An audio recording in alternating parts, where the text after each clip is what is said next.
What up, party people? It's Tud. Welcome to Drink Alone with Friends, a podcast where three friends drink alone together, except for when one of them doesn't show up. My name's Tud. And I'm Obert, Drinking Alone with Friend edition this week. That is true. This is Drinking Alone with Friend, a podcast where one friend drinks alone with another friend. Yeah, two friends drink alone together, you could say. Yes, correct. Yeah, no Chris this week. Couldn't make it, unfortunately. He said to say hi. We told him you said hi back, of course. Yes, correct. So don't worry, listeners. They wrote many mails. Yeah. You ever do that? Do you ever tell people say hi to somebody else on the phone? Yeah, or when people say, "Oh, like Veronica said hi," and you're like, "What am I going to do with that information?" Well, what am I supposed to do now? Right. Like, tell Veronica next time you see her, thank you for saying hi to me. Correct. Yeah, it's just it's very strange. You're like but thanks. It's typical Veronica for you. Yeah, I mean, what do you do? What do you like? Do I need to call Veronica now and have like a whole conversation, or is she good? Does she know that I also say hi back? Well, if she wanted to, you'd be like, "Hey, Veronica told me she hasn't heard from you in a while. She wants you to call her." They'd be like, true. "Well, Veronica could text me. Phones work two ways." Texting is a two-way street, and what we should do from now on is instead of saying tell somebody I said hi, we should say, "Oh, I will text them and say hello." That way you get the hello out of the way, even though they're not there. Say, "Hey, hello, Tud, wish you were here, thinking of you, XOXO." And then I can respond back and say, "Who is this?" Right. Sorry, new phone. Who dis? But yeah, that's how that should go. We should start championing this. No more XYZ says hello. Don't tell anybody they say hi. Just Correct. Text them. Correct. You're no longer in the 21st century. We're no. You can say hi for yourselves. Right. Yeah. We no longer have to say hi through proxy. We have the technology. Yeah. It's a bold statement, but 2022 going forward, we're not doing that anymore. Well, we have to get ready for the 22nd century. Yes. It's 78 years away. Yes, but soon to be 77. So. But what better time than now? Because by then we don't have to worry about that anymore. We can say, you know what? We've moved in the 22nd century. Maybe there's a new way of saying hi then. Maybe we virtually tap somebody on the back to say hello from then. Who knows? I have discovered a flaw in this. How are our listeners supposed to say hi back? How is Chris supposed to say hi to all of our listeners individually if he's not here to do it? This is an audio medium. So the idea that Chris would say hello makes sense. But they don't have to say hi back. We just know. We know. Okay. All right. Sounds good. Now if they would like to say audibly in their car or wherever they're sitting and listening to this, like their office, if they want to just randomly yell out, "Hi, Chris," then we know. Yeah, we won't stop you. Email us, gawfpodcast@gmail.com, subject, "Hi, Chris." And then just hit send. You don't have to put a body in there. That's fine. That's a way of saying hello. We have the technology. You know how to do it. You know how to contact us. There we go. We're not saying hi to Chris for you. We take it back. Correct. Oh, so how you been, Todd? We took last week off. I'm doing good. Had a good week off. It was great. How about you? How was your week off? Or it was good. On another thought, how is your day going? Because obviously, as we discussed in the last episode, today is your birthday. Today is my birthday. It's pretty Despite good. What Facebook tells you. Don't listen to Facebook. Today is my birthday. It's good. 34 now. So that's a thing. Definitely over a third of the way to 100.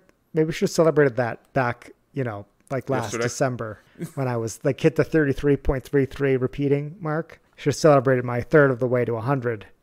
Just not an easy fraction, it's infinite, whatever. Makes it hard to figure out.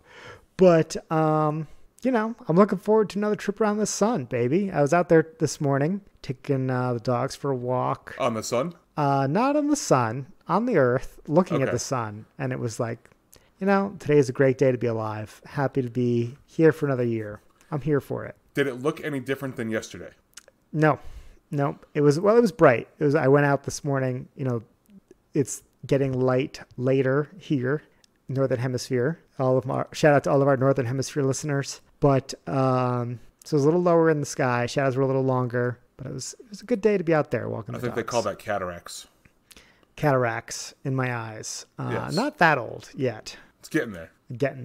But yeah, it's been a good birthday. And of course I said, there's nothing I would like to do more on my birthday, celebrate it with my two best friends on a podcast, to which Chris replied, sorry, I can't make it. New number, who dis? Yeah. I was mildly insulted, but, I forgave him because that's what best friends do.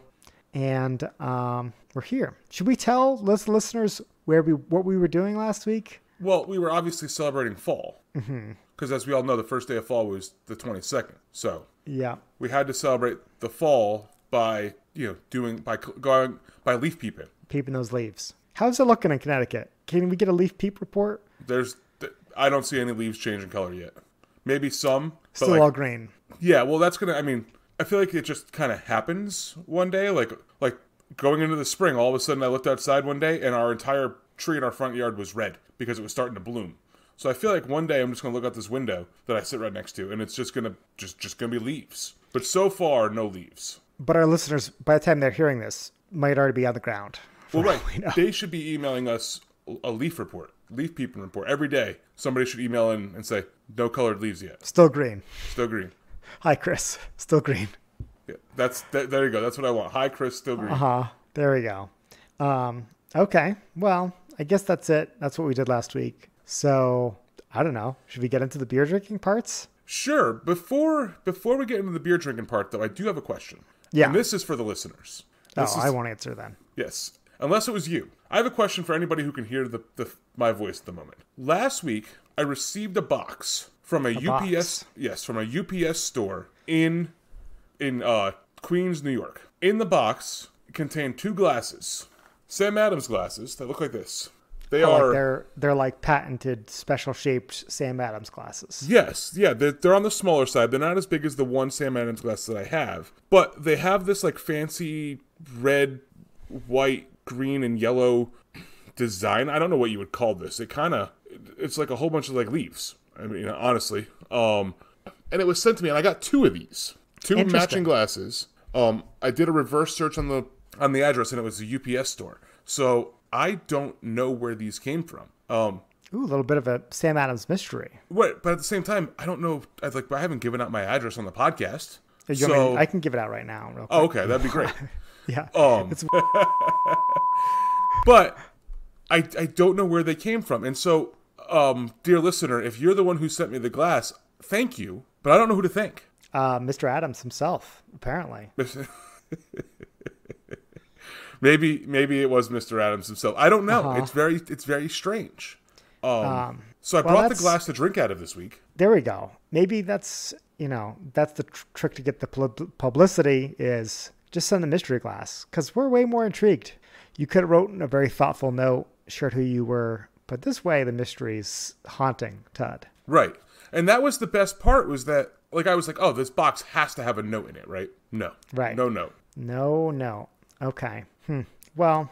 So it wasn't you, is what you're telling me. No, I don't have a UPS office in New York to send these from. Very strange. It was not me. Well, Obert, do you want to go first and drink because it's your birthday, or do you want me to go first because I have a mug? Age before beauty. I think I will go first. Well, now we're the same age, so. Okay, I guess then we'll just do beauty, period. So I'll go first. Right, yeah, because the ugly one should go first.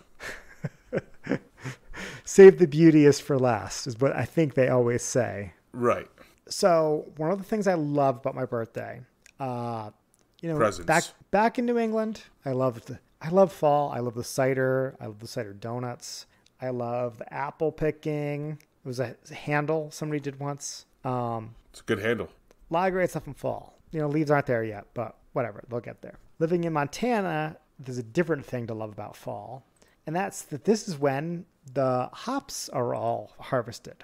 And every year, breweries in the northwest part of the U.S. like to commemorate this fact by making a fresh hop beer or a wet hop beer, whatever. Last year, I brought on the podcast the Field to Ferment from Fremont. Great beer. I bought a 4-pack. The store was like $12, and it was great IPAs. Not gonna lie, don't love this year's hop varietals as much as I liked last year's selection. I thought it was a little bit juicier. This year it's a little earthier. But I have a different fresh hop beer to bring on the podcast, and that is the Breakside out of Portland, Oregon, Fresh Hop 2022. It's a nice bright purple can. It's got some pink and purple swooshes all over. Feel like I'm looking at a Trapper Keeper circa 1999 here. It says India Pale Ale brewed with whole cone hops from the 2022 harvest, a Northwest specialty available once a year. Interesting. Yeah. I know this is not exactly a thing that you get in a lot of other parts of the country, so something I cherish being around here. This can was canned on, looks like 8/29/22. Okay. So not too long ago, less than a month. Not too long ago. Pretty fresh hop beer. I think there's only one brewery in Connecticut that does, a fresh hop beer, or maybe there might be one or two, who knows, but we don't see many of them. Yeah. Well, they're not. I know some people who grow their hops in Connecticut. I think Willy Brew did like a community hop thing. People could bring in their own hops to donate towards the beer. There was the brewery out here, the defunct brewery, Great Northern, had a community hop harvest beer, which I always enjoyed. Sadly, no one has picked up that mantle since then, but this is the closest I can get to, enjoying some fresh hop goodness. So let's see what Breakside's got for us. Oh, the can failed. That happens very rarely, but so in my experience, you have to go get like a piece of like a fork or something and like use that. I'm just going to slice my finger open. I think that'll work pretty well. I got a pen I'll use to pry this pop top open. Here we go. There we go. Nice. All right. Beer's saved. Oh, it smells so good. So fresh and juicy. Gotta love some fresh hops. I wonder what they do with the hops the rest of the year. I guess they just use pellets for the most part, right? Yeah, they pelletize them or, do whatever. They preserve them, I guess. But they're not. They start to lose their effervescence, I guess. Yeah, and of course we've talked a lot on this podcast about cryo hopping, which is, I think, the same thing as when they flash freeze fish to make sushi out of. It's like the same idea that they just take these hops and flash freeze them to preserve all that resiny goodness in there. But yeah, poured it. It looks pretty good. Not a lot of head though. Good. Not a lot of head. Oh, but man, I wish they made air fresheners that smelled like this. I would drink so much more beer if they did. Yeah, I wish some breweries in Connecticut would actually like catch on to this and like make this a thing. Yeah. Well, it's we have the better climate for it out here, I think, is part of it. That when you live in a place that grows the hops, you kind of want to take advantage of it. Let's do I think we're going to have a pass on this headlight test. Oh, looks I don't know. I think you're getting, I don't know if you're going to be able to dodge it completely, but I don't think a T-Rex will eat you. You'll see two glowing orbs distinctly, but you won't be able to tell exactly where they are. You'll be able to tell there's two. It won't be one blob of light. There you go. But yeah, speaking of cars, if they made air fresheners like this for cars, that would be a bad idea. But yeah, it just smells. How do I describe it to somebody who's never smelled a hop before? I don't know. It just smells earthy.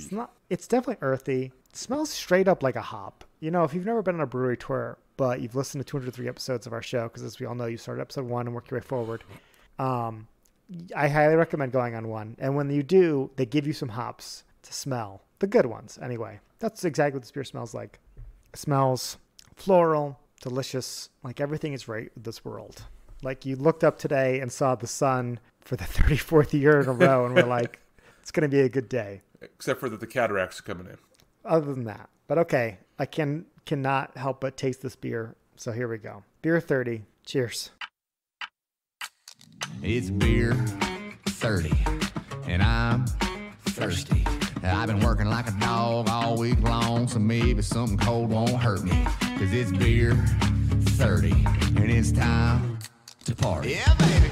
So I've had a lot of IPAs over the years that evoke fruity notes, floral notes, citrusy notes, tropical notes, which we've learned are two different kinds of notes. Right.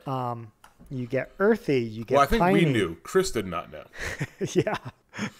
Just a reminder for our listeners. That's where he is right now. He's currently studying the difference between tropical and citrus. He has a pineapple in one hand and a lemon in the other. And he's licking them both back and forth. What the difference between them are. You I guess distracted me from my point. Yeah, just licking the bark of a pineapple. No, he's cut them open at this point, and he's probably just like, and then licking the other, like the cut open lemon. Anyway, my point is, all of these hop flavors that have been evoked over the IPAs I've tasted over the years and described to you, it's impressive what beers can do once you ferment these hops with different yeasts and different grain bills and all of that. This beer tastes just like straight up hops, like that smell I was describing. It's succulent, juicy, just very delicious, like somebody squeezed a little hop, drip, drip, drip into this can. You may be thinking, wow, that sounds really bitter. It's not. It's all of the aroma without that really complex, really super bitter flavor that you would get if you just taste a little hop on your tongue.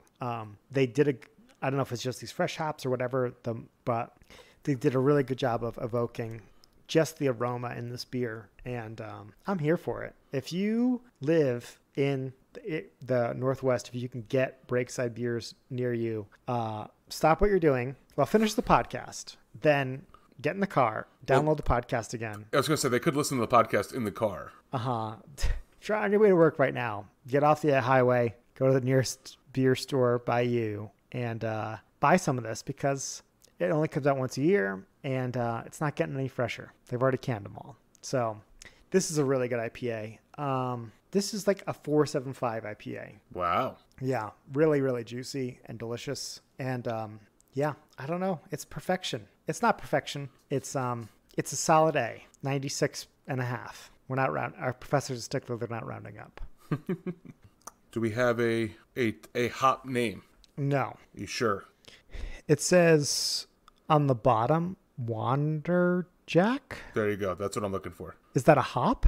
That's the name of one of them. Oh, interesting. I didn't know that was a thing. So it's called... I thought that was just like one of like the silly things they print on the bottom of the can. No, so this one is it's called Fresh Hop Wanderjack Strata 2022. Huh. Sounds like there's not going to be a lot of check-ins for this, because I wouldn't check that in. I would just check it in as the Fresh Hop 2022. Well, there are 400 check-ins. Impressive. A lot more than I thought there was going to be. Hope they liked it as much as I did. But I'm not throwing a 4.75 out there. That's too much of a layup when I only have one other contestant here on this game of Untapped is right. So let me think a little more strategic here. I'm so biased because I love this beer, but it's not going to have the hype, right? Just because I enjoy it doesn't mean the Untapped Diverse is right there with me. 419. So you're close. Is a 423. Oh, 422 was what was in my head, and I was like, then I went on that whole spiel of the hop hype, dialed it back. But I'll take a I'll take a 0.05. I'll take that. Okay.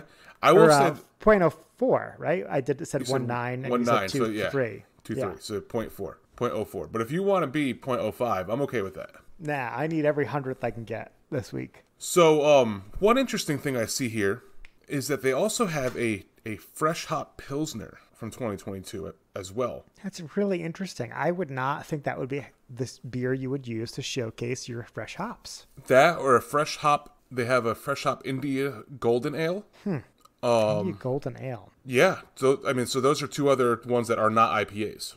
You know, there's 2 really good beer shops near me. I went to the first one, picked up this Breakside, and then I went to the other one where I got the beer you can listen to all about in the pregame, which seasonally appropriate. That's all I'll say. And he pointed out this Breakside to me, and I was like, kind of waved him off, like, yeah, I got some of that at Marcus Foods. If he had told me about all this varietals, I don't know if these other ones are available near me or if they're all the same, but I'm going back. I'm checking the bottom of the cans. Maybe I can do some kind of comparison between these different fresh hop beers, because if there's different batches with different fresh hops, I want to try that out. You should especially definitely liking this beer so much. Yeah, I think that's a good idea. And by the way, we kind of just glided over this, but a 4.23 is an excellent rating. Oh, it's a fantastic rating. Yeah. For an IPA like this, that's hard to, sometimes we see some of like the crazy stouts that get up in like the 4.4s. It's hard for IPAs, I think, that's your treehouse, to really get up here. So good job, Breakside.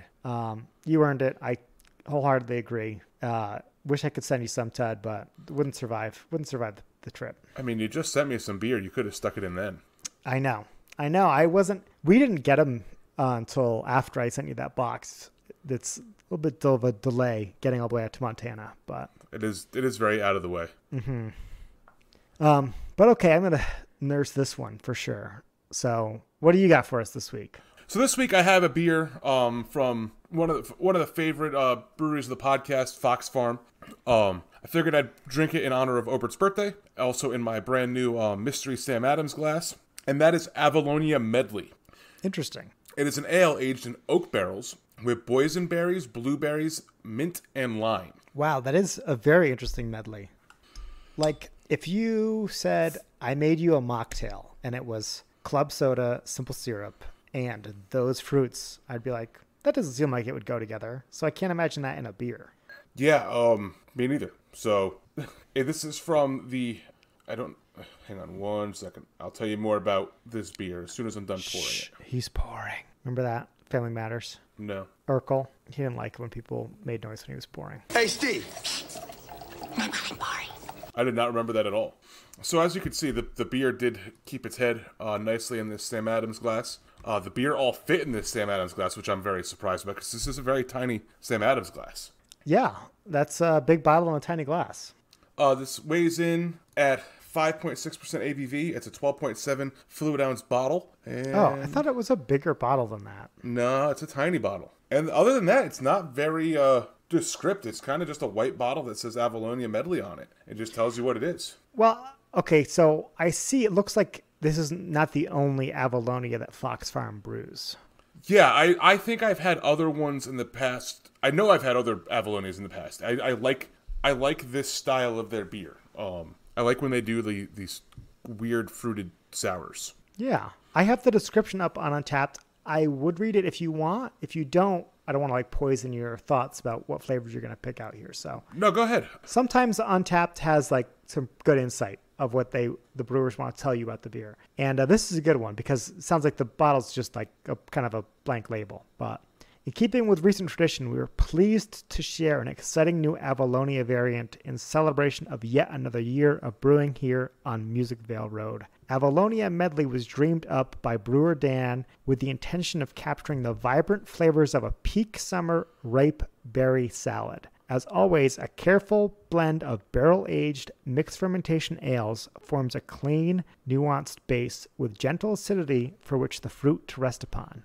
A re-fermentation on whole boysenberries and blueberries yields a complexity of berry character you wouldn't quite expect from just the two fruits. And finally, a light infusion of fresh mint and lime brings the concept to light. Wow, that sounds expensive.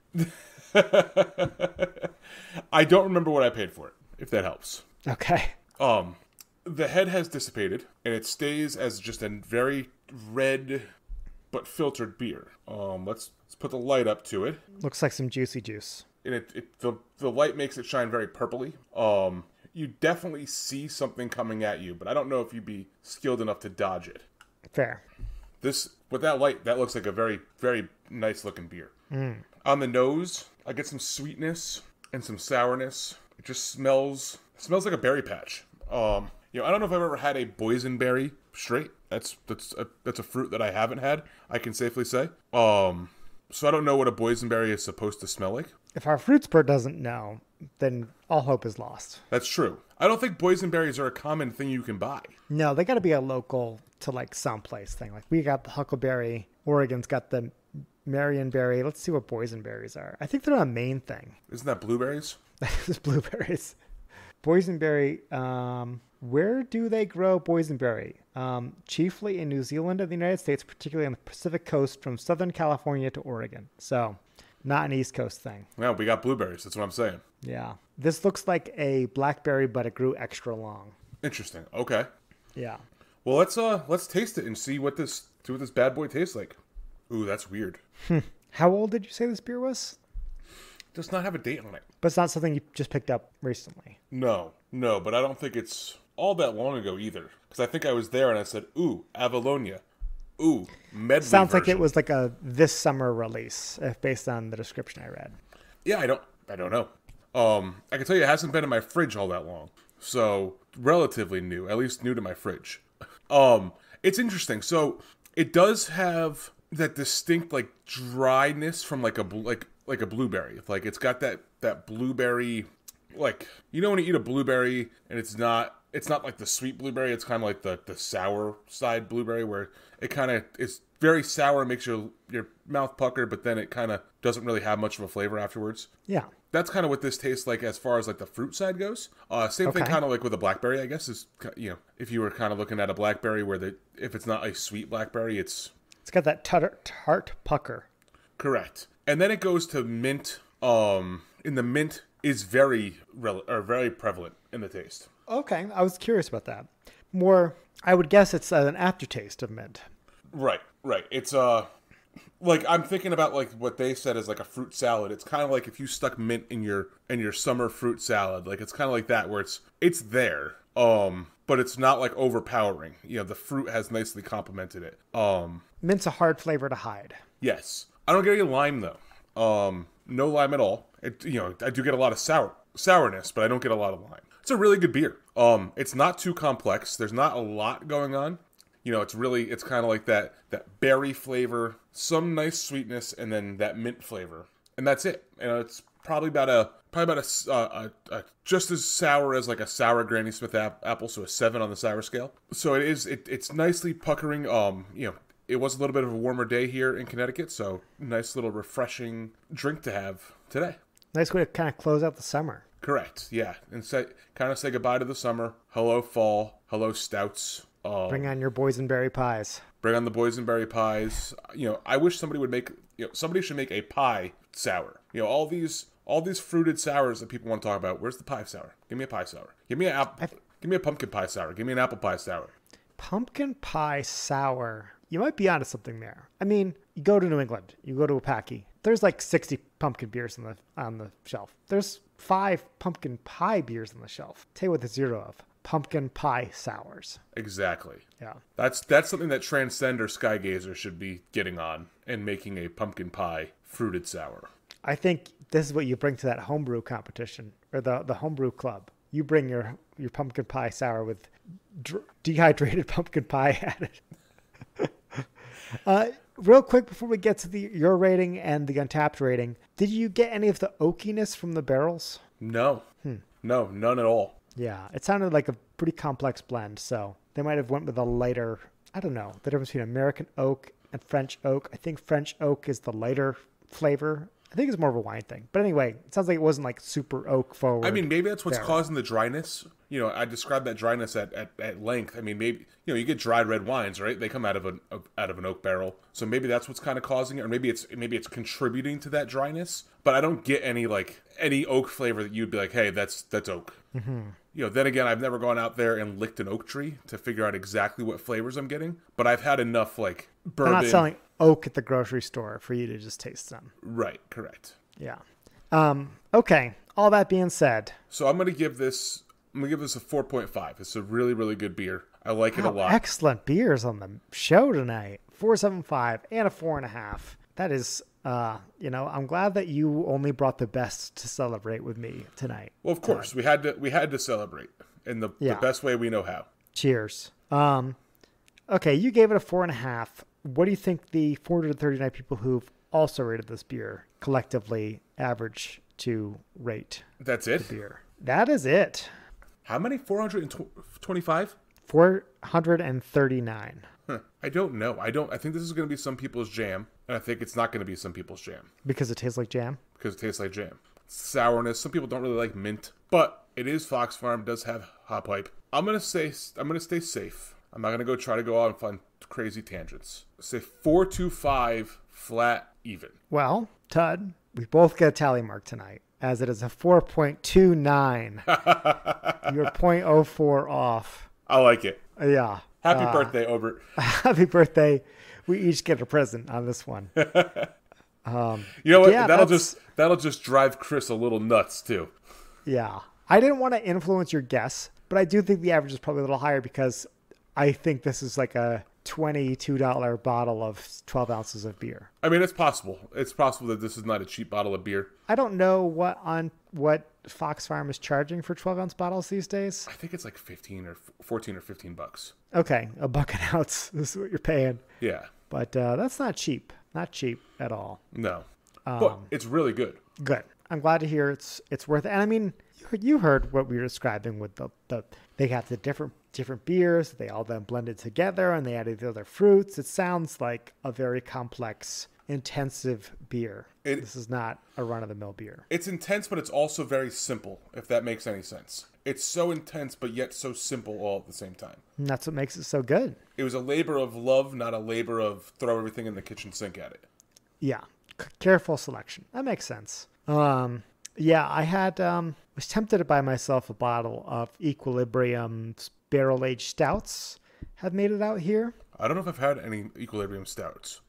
I bet you they're pretty good. They did look pretty good. They looked very pastry stouty. I thought, what would be a good way to celebrate my birthday? Looked at them, but they were like $26. And well, you're paying for delivery charge too. Yeah, I mean, I think if you go to the Equilibrium's brewery, they're not like cheaper than $24.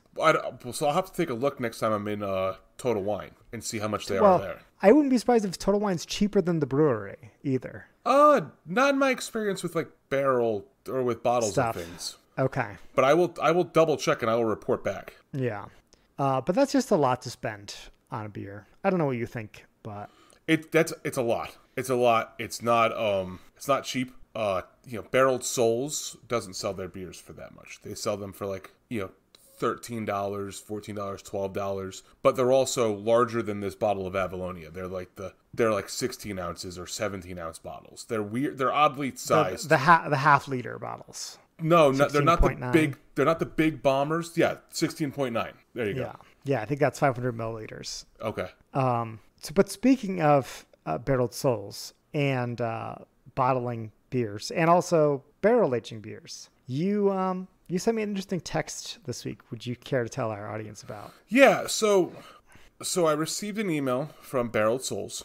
Being a Bottle Society member. Being a Bottle Society member that I am. That states, we are currently offering 10 barrels of stout or barley wine on a first-come, first-served basis. As a Bottle Society member, I have the ability to purchase a barrel to which Barreled Souls will then brew the beer of my choice with my adjuncts, and they will age it for 13 to 14 months before bottling it and giving me 300-ish bottles of stout. Right, depending on how much you get out of a barrel. Right. But it's because not an exact thing. Right. So what it says is that initial sign-up, you will select the beer you want them to brew. Then shortly after, we will schedule a conference with you at which we will then work with you to choose the type of barrel you'd like to age it from their currently available selection. You will also decide on any adjuncts that you wish to add to your custom beer, and then we will share our experience with barrels and the adjuncts additions for guidance. So, if you want to do something crazy and they've tried that before and they're like, that won't work, or they've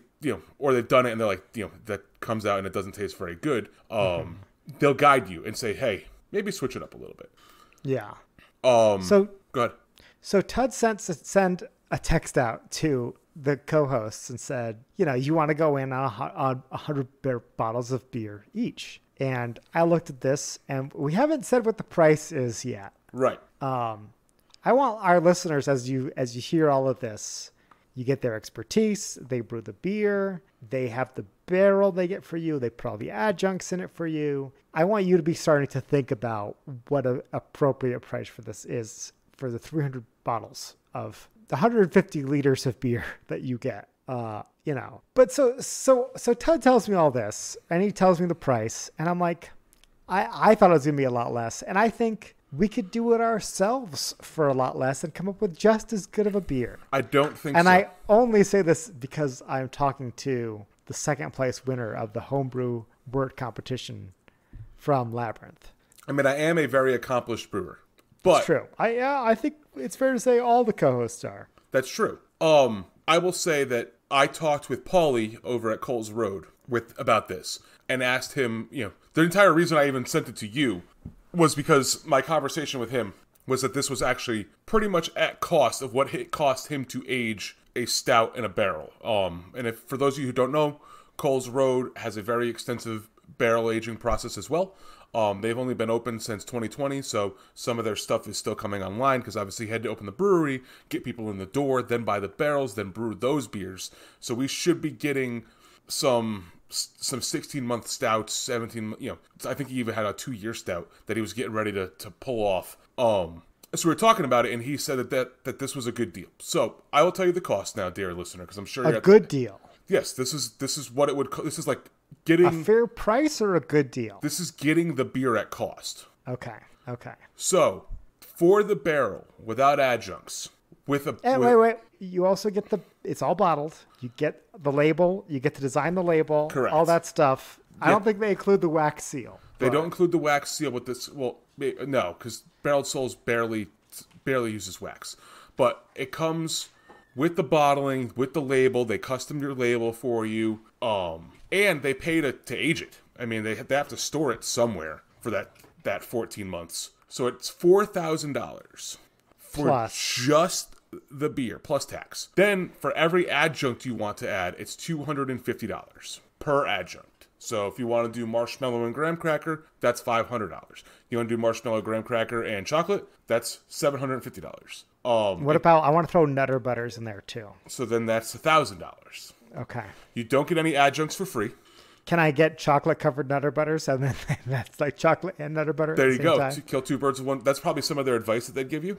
But that's that. You know what? When I hear that, I feel like I should just do this. I should just make barrel aged beers. Because I think it's more difficult than you think. So I was talking to Paulie, and he was like, risk, it's a pain in the ass to do this. It's a skill that they have, but it's still not easy because you always run the risk of a barrel going sour. He just had one that he had to pour out, just gone. He was like, that was, based on what he had in there, he was like, it's $6,000, just gone. And it was gone after putting it in the second barrel. So out of the first barrel, it was fine. He wanted to do a little bit of a blending project. So two of the barrels he had a couple barrels of the one thing, and then he took them and put them into 3 different barrels. And one of those 3 barrels went sour on him. Now he's going to try to blend the other 2, but he's like, it's a lot. It's kind of missing its key flavor without doing the 3rd barrel. So he's like, I don't even know if it's going to come out good.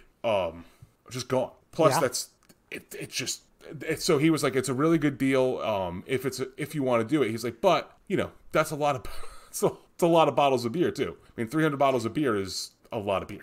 Right. Like, I hope you have a very extensive Christmas list of people you need to buy gifts for that are all 21. Right. Everybody's getting a bottle of beer. Yeah. Or maybe even like 4 bottles of beer. It's also like in a year and a half. Right. So I don't think we're going to be doing it, but I did want to put it out there because it is an interesting thing. Yeah, I think, okay, well, like when you brew your beer at home, you kind of mentally don't think about like the cost of the electricity or like the barrel aging, storing, whatever. It's like, it's just, that's your new end table next to your couch. You just have the barrel of beer there. Right. The $250 for each adjunct. Like, how many Oreos I can buy for $250? It's a lot of Oreos. Yeah, but how many Oreos go into a barrel of beer? I could fill a barrel with $250 worth of Oreos. Maybe. I don't know. A barrel's pretty big. But still, just saying that I read this and I was like, we should do this. So then I started looking at how much a barrel costs. The barrels aren't that expensive, like $300 or something like that. Yeah, but there's websites that have all these, and they're just single-use, freshly dumped. Like, they're legit barrels of legit distilleries that you've heard of. They're good barrels. Okay. Reasonable price. And I think what we would want would be like a half-size barrel, because then you don't have to age it as long, and you don't get as much beer out of it either. So the risk of infection is only, you lose half as much as if it was a full barrel size. I think it'd be worth doing. I was saying to Tut, for $4,000, I could fly back to Connecticut, brew this beer, fly back a year later, pick some up, ship it home. Bottle the beer. Yeah, I mean, it is a big time investment. Right. For a lot of these breweries, they're just storing your barrel for you for a year. Now, luckily, I have the perfect spot in my house to store said barrel. I have a basement that really has no other use than storage. And I think there's something to be said too. Certain barrels swell and contract with the temperature change, right? So as cycles more temperature changes, you're going to get more, the barrel's kind of breathing with your beer. Right. As it inhales and exhales. So I have the benefit of my basement pretty much stays a constant temperature year round. I have a thermometer down there now. I never had one down there before. So I have one down there now, and I've been monitoring it. And so far, it stays roughly between 70 degrees and 65 on the low end. So it really is quite good for climate control. I'm curious to know what happens in the winter. So I'm going to be monitoring that going forward. But I have to say that we have a fieldstone basement. I think we've discussed this on the podcast before. Yeah. Where there are some mice. So, the mice do like to come inside because it is warmer down there than it is outside. So I have some hope that it will stay somewhat of a constant temperature. Yeah, I don't think it'll get that cold. If not, we can always build a barrel blanket for it too, and kind of tuck it in the winter. Mm-hmm. Tell some bedtime stories. Yeah, light it a fire because that won't hurt anything down there. No. I don't know. I'm just saying, I was not in for the $4,000 splitting of a barrel. I am in for doing it ourselves, though. I think that I'm willing to throw $1,000 away in skunked rotten beer when we try and do it ourselves and fail after a year. So, I mean, and we could also lean on some, we obviously know brewers who can help us. Barreled Souls being one of them, but Paulie also at Coles Road also being one of them who could kind of guide us on how to hopefully avoid it going sour. Yeah. He also offered me some barrel-aged maple syrup that he made. It's funny. They sell that. I almost bought that at Costco last weekend. He wanted his own, and no maple syrup company in the area would sell him a barrel. So he went out and he bought a whole bunch of maple syrup, and he threw it in his own barrel, and he aged it for a year. In bourbon barrels. In bourbon barrels, but nobody would sell him enough maple syrup in a barrel. Apparently, he was like, I don't understand why you can't just do this for me. But they would sell him the maple syrup to go in the barrel. Okay. He was like, but you guys have the ability to barrel age things, Yeah. And they just wouldn't do it. So he was like, screw it, I'll do it myself. And he learned a lot about barrel aging maple syrup as well, and it's delicious. Oh, nice. Real delicious.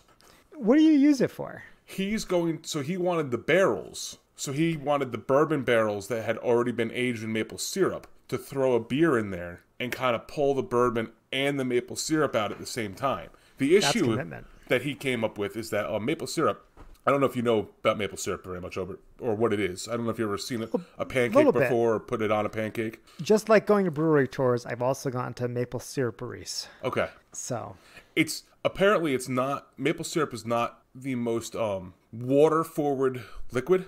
So when you stick maple syrup in a barrel, it doesn't have enough water for the barrel to continually draw out liquid. It's the liquid's kind of stuck in the syrup and very thick. So what he found out is that the barrels will dry out, and when the barrels dry out, the seams in the barrels start to leak. Yeah, you can't let that happen. Yeah, so what he had to eventually learn was to take a hose and spray the barrels down daily, so the barrels got enough water to stay puffed, so the maple syrup didn't leak out. He's like, but he gathers that he probably lost about $700, $800 worth of maple syrup through the barrel from leaking until he learned, maybe spraying it with a hose is a good idea. The way to do it. I would think if you just kept it in 5 inches of standing water, if you just kept them submerged just a little bit, all that water would capillary action soak up the barrels. Maybe, I don't know. I'm no brewer, but I would think that'd be easier than hosing them every day. Well, he said it was, he said he didn't have to spray it very long. It was 3 or 4 minutes a day. Yeah. And they were fine. So you have some of the syrup? No, I do not. I did not buy any. He was not. How much was it going for? I don't know. Didn't ask. Because, for all I know, he was trying to get it he was trying to give it to me for free because he had too much maple syrup. I don't know. Okay. Because Costco had pallets of it, and quart-sized containers were $18.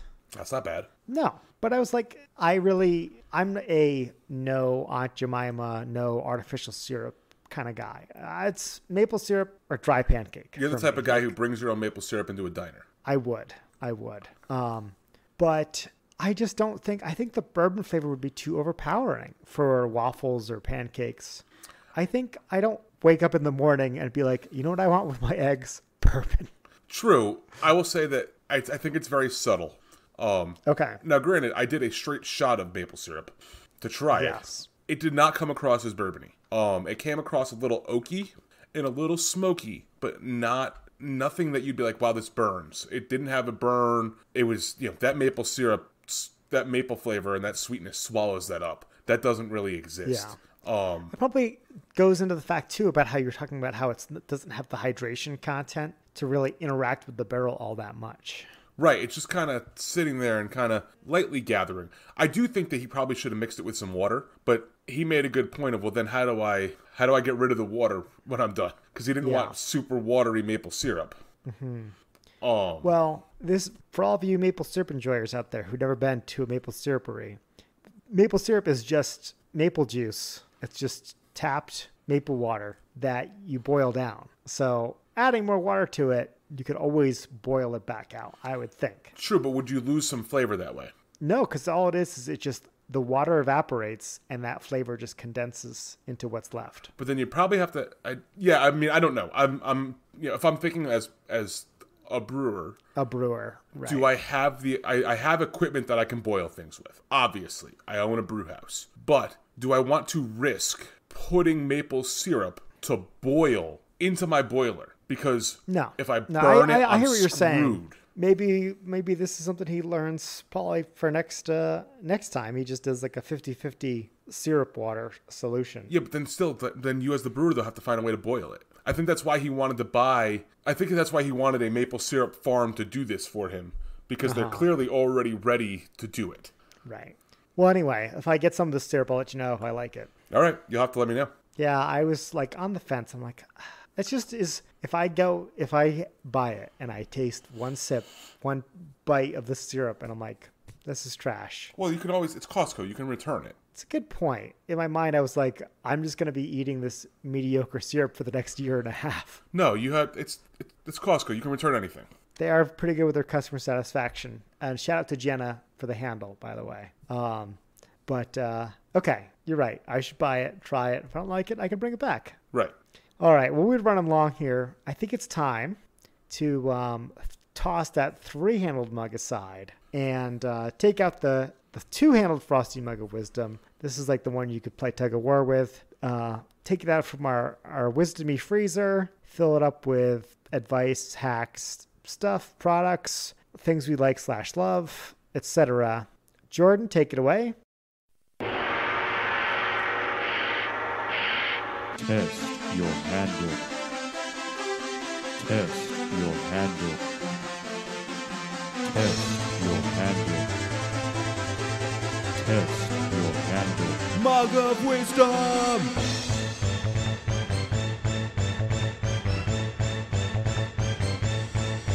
Drink.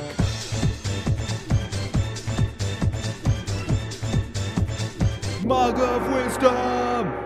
All right, Jordan, thank you. As always, rec my podcast. And hey, they are back from hiatus. So if you've been missing them this summer, go check them out again. They're going to be back in your feed with all new content. So check them out there. And, we each earned honks this week. So I'm just going to drop a clip of Chris honking for us. There you go. Perfect. Right here. Because we really earned the honks from him this week. And I know he wanted to be on the show in some form. Right, but remember, don't say hello to him. Yeah, don't say hello. Okay, but it is my birthday still, so I use that to get seniority on the Tide Frosty mug here. Okay. And you know what, Ted? I'm gonna let you go first this week. Yeah. So I have a YouTube video for everybody to watch, and I think it's funny. I think it's worth people's time to go watch it. It's about 15 minutes long. So it's kind of like recommending a TV show, but it's only 15 minutes. If you really think about adding in network, broadcast commercials, probably be about a half hour. It is an episode of Eli's Place where Eli Manning goes undercover as a college football walk-on at Penn State. This came up in my feed. Yes. I didn't watch it yet. So you should definitely go watch this. Like I said, it's 15 minutes long. He goes into a makeup tent and gets some some makeup put on so you can't recognize his face. He gets a long hair wig put on, and he calls himself Chad Powers. And it's just... And we're supposed to believe he's like 18? Well, so it's walk-on, so his excuse is that he's 27. Okay. So he looks a little older than most of the kids that are trying to walk on at Penn State. And the head coach knows that it's Eli Manning. Nobody else has any idea that it's Eli Manning. And so it's the whole 15-minute video of him getting ready, and then him like having to go through the 40-yard dash, him having to throw to receivers, him wanting to just air out the cannon on his arm the entire time. He's like, yeah, just gotta let the arm fly. Just it's great. Go check it out. 15 minutes. We'll put a link in the show description. It's worth everybody's time, even if you're not an Eli Manning fan. It's funny. Check it out. And then is this like the first video in a series? It's from Eli's Places, so I'm assuming so, but I am not a You can just watch the one and be done. Correct. Yeah. I mean, you have to know who Eli Manning is. Okay, but as long as you know who Eli Manning is and the sport of American football, you would appreciate this video. Correct. And even if you're not really a big football fan, I mean, I think you understand what a quarterback's job is. And I think that you've probably heard of Eli Manning. Or if you haven't, you've definitely heard of Peyton Manning. And Eli Manning is Peyton Manning's younger brother. They're both retired. Eli Manning, I think, retired like 3 or 4 years ago from the NFL. So go check it out. It's fun. He does get to kind of like highlight some walk-ons as well. So it's a cool thing that he got to do. He didn't steal anybody's spot on the team before you get all angry. He was just out there having fun, and they got some experience to, work with a guy who's been a successful quarterback in the world. Texas. Yeah. I will definitely check it out. Cool. I'm gonna take the Frosty mug if that's all right with you. Go ahead. This is I texted Chris as our last recording a picture of me trying out the Nerds gummy clusters. Yes. That he had as a handle a few weeks ago. I was like, this is a solid. So in that note, I'm gonna share a birthday present / candy that I got. And this was the Trader Joe's Super Sour Scandinavian Swimmers, which is kind of like sour Swedish fish on Swedish fish. Exactly. They're like the perfect mix of like, they got the powdery sugar, like the Sour Patch Kids like sugar on the outside. The right mix of Swedish fish flavor with Sour Patch flavor. I had to stop myself from eating the whole bag because I knew I had to enjoy this fresh hot beer and didn't want my taste buds destroyed. But if you have a Trader Joe's near you, because I don't, and that's why this was such a special birthday present, because I don't have the ability to get this candy by me. I got to get it mailed to me. But if you have Trader Joe's near you, don't sleep on the super sour Scandinavian Swimmers. So does it make you upset that I live like a mile and a half from a Trader Joe's and I never go there? I mean, you do you, but I live, a mile and a half from some mountains and I go there all the time. So I don't know. Different people live different places for different reasons. So so do you want to give the person who sent you these a shout out? It was Allie's mom sent me these. So thanks, Lori, for the Scandinavian Swimmers. Yeah, they're pretty good. Cool. And she is a fan of the pod. So. Well, there you go. Yeah. Hello, I'm Tud. Oh, she knows who you are. That's for sure. She's not allowed to say hello back though, but I have an audio medium that I can say hello. All right, real quick before we head out, I wanted to quick mention a programming note here. We are going to be trying something a little different coming up the next few episodes. We're going to be switching to a bi-weekly release schedule, so you'll be seeing us every other week. We're going to do that for a little bit, see if we like it. If we do, we'll keep with it. If not, we'll go back to weekly. We'll see how it goes, but I just wanted to fill you in on that. And so with that, we'd like to thank you all for listening. We'd like to thank the brewers who provided today's beers. I will thank Fox Farm for their Avalonia Medley. And I'm going to thank Breakside for their superb Fresh Hop 2022 Wander Jack variety. What is it? Strata. Good job, Breakside. Please make sure you head over to social media and follow us everywhere at DAWF Podcast. Also, make sure you hashtag follow the email at dawfpodcast@gmail.com. Also, please make sure you head over to Discord and join the conversation over there with fans of the show. And if you feel like supporting the show, head over to Patreon, and for as little as $1 a month, you can get extra episodes of Drinking Alone with Friends called the pregame episode. This week, Obert and I did a pregame where we drank another birthday beer for Obert in celebration of Obert's birthday, and we discussed just life in general. So just go head over there. We try to drop them with some level of frequency. It's $1 a month, so we definitely appreciate that, and it does help us do fun things. Like when we went to Asheville, we used that Patreon account to help afford that, and we got some great stories out of it, and we got to see each other as well. And if you don't want to spend $1, that's fine. But if you could go over to your favorite podcast app and leave a 5-star rating and a review, and also tell your friends and family and anybody else that you know who likes craft beer about this podcast, it'd be greatly appreciated. Also, if you're the person who sent me these Sam Adams glasses, thank you very much. Please reach out to the email or head over to Discord and let us know that you sent them, because I would love to thank you. That'd be great. And finally, happy birthday, Obert. Welcome to the 34 Club. Thank you. Glad to be a member. And with that, my name's Tud. And I'm Obert. And remember, if you're drinking alone, do it with friends. This when the balloons fall from the ceiling and we sing for He's a Jolly Good Fellow? Yeah, I guess so. I don't have the balloons though. I don't see them coming down. Guess it's not happening. I think my radio's broken too. There's no song. Oh no, you were supposed to sing it. Well, but I was gonna play like a song. On your saxophone?